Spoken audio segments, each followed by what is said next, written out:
అసలు మీరు ఇయర్స్ గుర్తుపెట్టుకోవాల్సిన అవసరం లేదు హిస్టరీ. ఓకే. దానికి పెద్దగా ఇంపార్టెన్స్ చాలా మినిమం ఉంటుంది. చాలా మందికి తెలియక ఇన్ని సంవత్సరాలు గుర్తుపెట్టుకోవాలి. ఎగ్జాంపుల్ ఎక్స్ కేస్ స్టడీ తీసుకున్నప్పుడు ఇప్పుడు మీరే అనుకుందాం, మీకు ఇప్పుడు ఈరోజు ఒక 24-25 ఇయర్స్ ఏజ్ ఉంది అనుకుందాం. మీ 24 ఇయర్స్లో ఎవ్రీ డే జరిగిన ప్రతి ఇన్సిడెంట్ మీకు గుర్తుందా? హార్డ్లీగా మీకు గుర్తుండే అంశాలు ఎవరికైనా ఒక 2 ఉంటాయి, ఒక 4 ఉంటాయి. ఒకటి బర్త్డే, అది మనకు తెలియకపోయినా ఆ రోజు నువ్వు పుట్టావరా అని చెప్తారు కాబట్టి అది సెలబ్రేట్ చేస్తాం. రెండవది మ్యారీడ్ మెన్ ఆర్ ఉమెన్ ఉంటే వాళ్ళ మ్యారేజ్ డే గుర్తుంటుంది, లేదా 1 or 2 ఏమైనా. అలాంటప్పుడు మొత్తం మన లైఫ్ ఒక 100 ఇయర్స్ అనుకున్నప్పుడు, చాలా పాజిటివ్గా చెప్తున్నా, ఎక్కువ రోజులు ఉండాలని. సో ఆ 100 ఇయర్స్లో మనము గుర్తుపెట్టుకొని బాగా సెలబ్రేట్ చేసుకునే రోజులు వచ్చే వరకు ఎన్ని వస్తాయి చెప్పండి? ఒక 5, 6, 7, 10 అనుకోండి. అట్లాగే ఎంటైర్ హిస్టరీ ఆఫ్ ఇండియాలో కూడా మీరు ఒక 50 డేట్లు గుర్తుపెట్టుకుంటే చాలు, మిగతాదన్నీ సబ్జెక్ట్లోనే వస్తాయి. 50 డేట్లు ఏంటి అని అంటే అక్కడక్కడ వాటర్ షెడ్ లాగా పనికొస్తాయి. ఇవి ఎవరైనా గుర్తుపెట్టుకునేది.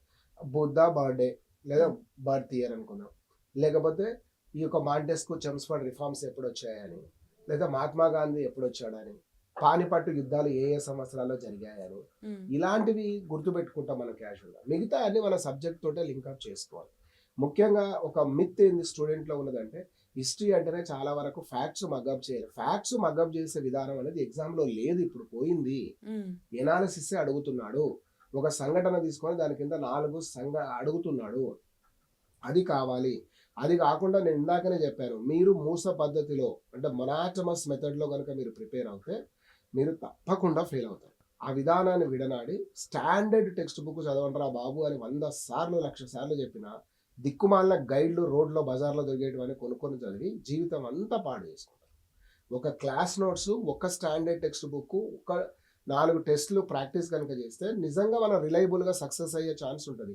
You better to read, starting point కూడా నేను చెప్పాను, better to read less, think more అని నేను ముందు చెప్పాను, ముందు నుంచి కూడా.